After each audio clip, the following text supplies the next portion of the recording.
You can see from the outside here of the new library that things are really starting to take form, Tiffany, at the spot that for a long time served as kind of the center of education here in Cedar Rapids. After all, this was where the very first school building in the city ever stood. After that, it was the original Washington High School that stood until about the 1930s before it became True North. And now they're trying to return it to that educational history with a building that many are calling more than a library, but an experience. The books won't be here for months, but the story here is already capturing imaginations. I think even our most loyal supporters are going to be completely blown away of a great library returning to Cedar Rapids downtown. And it is starting to look pretty great. 3 levels of large windows to light the way into relaxed seating areas, a 200-person auditorium with meeting space around every corner, and a big room just for the kids with a story area and computers made just for them. Designers tried to make each place more than just a library, but a unique, warm experience. It's not about how many books we can put into people's hands. It's about being able to come with their kids or come and enjoy the civic spaces or come to build a life with us in the community. And of course, it's green. All of the water that hits the roof will either go into garden areas or down these collection tubes where it can be used for other purposes. And you can use it inside or out. They've put outdoor meeting space on the roof and second floor. The whole idea that we can come and we can serve the community in a place like this just makes everybody want to pinch themselves. And if the building doesn't, the price tag might. They're coming in about $3 million under budget. Very tight about using that money and trying to do it the best we can. The final tag on this story, about $45 million. But folks at the library believe it's well spent. I think people who haven't thought about the library in years are going to think about it in a new way. And right now they are on schedule to open up next summer here, but they are starting to give private tours to folks, and you can look into that and a lot more about this library, because trust me, there is way more than I can possibly describe on TV to this thing, so we've included a lot more on our website, cbs2iowa.com. After all, that's what we do here at CBS 2. For now, we're covering the corridor in Cedar Rapids. Brian Scott, CBS 2 News.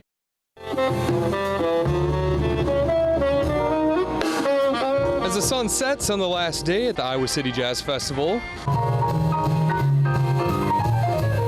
crowds take in the show, both on stage and along Culinary Row. I'm enjoying it so far. Mist offers an escape from the heat, nearly as soothing as the cool jazz in the background. It's really hot. Cool options litter the food strip like Yotopia, frozen yogurt with all the toppings. We just have been doing fine. Vendors thankful for the weather. Rebounding after storms Friday night shut down Culinary Row. It was kind of disappointing. Usually Fridays are good for us. But the Caribbean Kitchen is catching up on business, one curry goat at a time. Curry goat is our most popular item. We make with a lot of love to us. Chicken on me, okay? What size? Yes? It's gonna be 24.51. Today is the most busiest day in the whole month.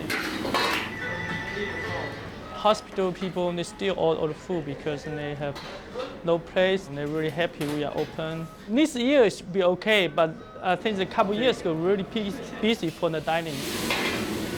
Whenever more snow, whenever more people coming to order food, deliver, that's we here.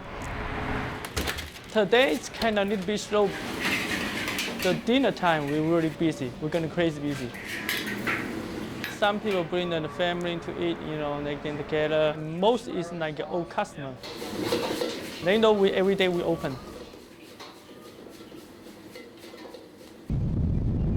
Another round of windy conditions for the corridor.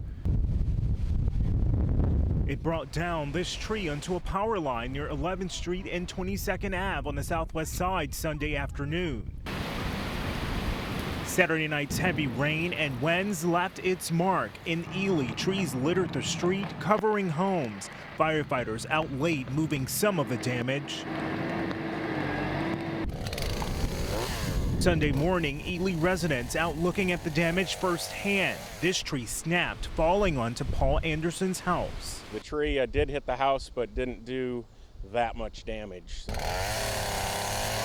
Nathan Guypin and his family were inside their home when the storm started. The power kind of flickered once, and we weren't too sure what was going on. The damage was widespread across the town of Ely. The roof of this local car wash was blown to the ground, and some of its foundation shattered to pieces. Locals there have been busy clearing out what's left behind. You know, it's one of those things with Iowa. You gotta be prepared for it, I guess. The time ticks away There's like a speed element to it too. as their pencils hit the paper. The honeymoon phase is over, the feeling is gone, you don't feel like continuing it anymore. Continuing the challenge of penciling a 24-page comic book in just 24 hours. It can be really grueling and crazy too. The Iowa City Area Comics Creators Club joins countless others across the world in this challenge. In fact, with a computer, they live chatted with a group of comic creators in Florida.